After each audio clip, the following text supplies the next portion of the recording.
Hello children. In the last class we have started with animal tissue. We have done the epithelial tissue and the various types of epithelial tissues. Then we have done the connective tissue and the various type of the connective tissue. Today we will be starting with the skeletal tissue. Skeletal tissue is also known as solid connective tissue.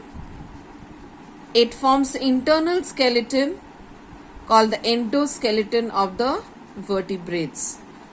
You can feel the presence of the bones inside your body as it is present inside. It is also known as endoskeleton. Main role is to provide support. There are two types of the skeletal tissue, cartilage and the bone. Cartilage is made up of ground substance called matrix. Cells are known as chondrocytes. Cells are arranged in groups of 2 or 4 or 8 and are present in the fluid-filled space called the lacunae. This tissue is highly elastic and resistant to crushing. Blood vessels are absent in this tissue. You can see this tissue at the end of the bones, in the windpipe, at the tip of the nose.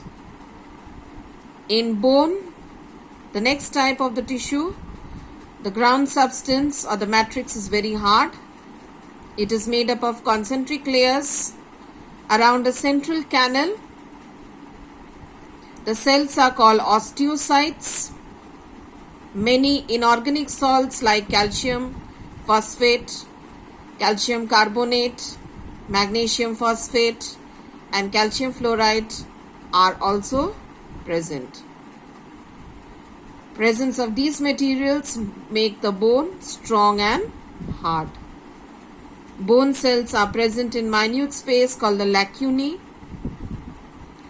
A long bone is a hollow and its cavity is filled with bone marrow. Red blood cells and white blood cells are formed in the bone marrow. The next type of your connective tissue is your fluid connective tissue, which is composed of two types, blood and lymph. You have got blood and then you have got the lymph. See the structure of the blood cells. It composed of straw colored fluid called the plasma and various cells are present in it. You can see the three types of the blood cells: red blood corpuscles or the RBCs or erythrocytes, white blood corpuscles or the WBCs or leukocytes, and the blood platelets or the thrombocytes. Next, come to the lymph.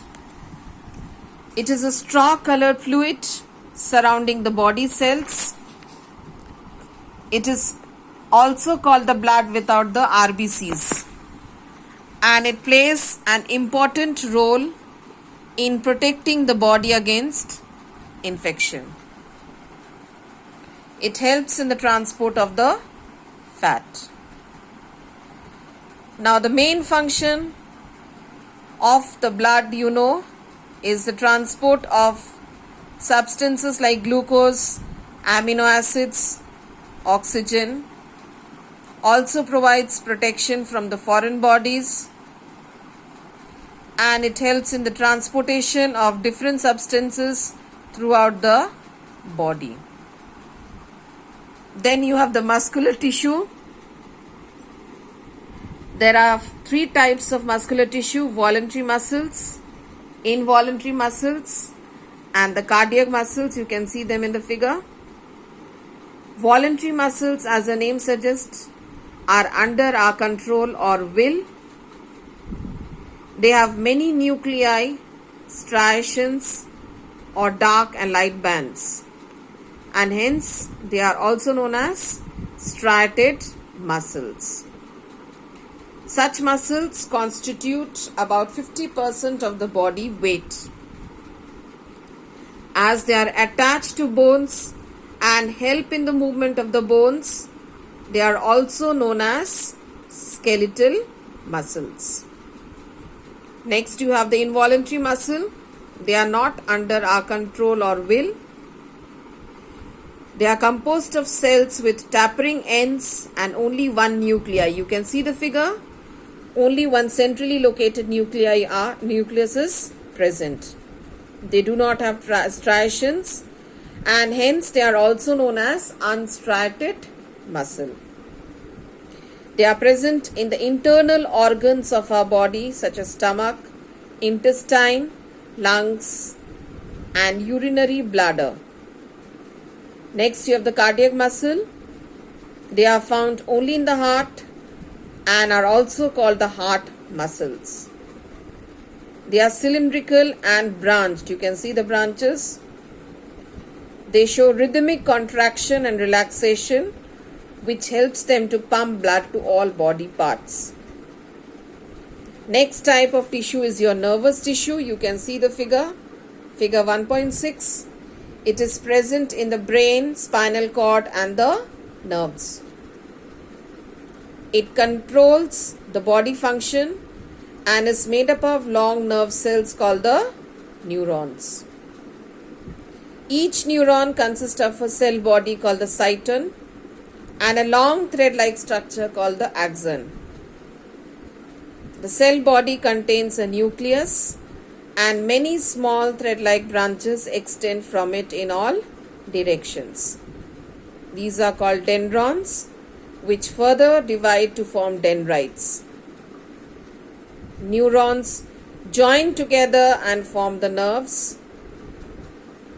You know that the nerves are connected to the brain and the spinal cord, and they help in the transmission of the various nerve impulses from different parts of the body. Now, very soon we will be coming with the question answers. Go through the previous part that has been taught, especially go through the keywords, the definition given at the end, and the quick review. So that's all for today's class. Have a nice day.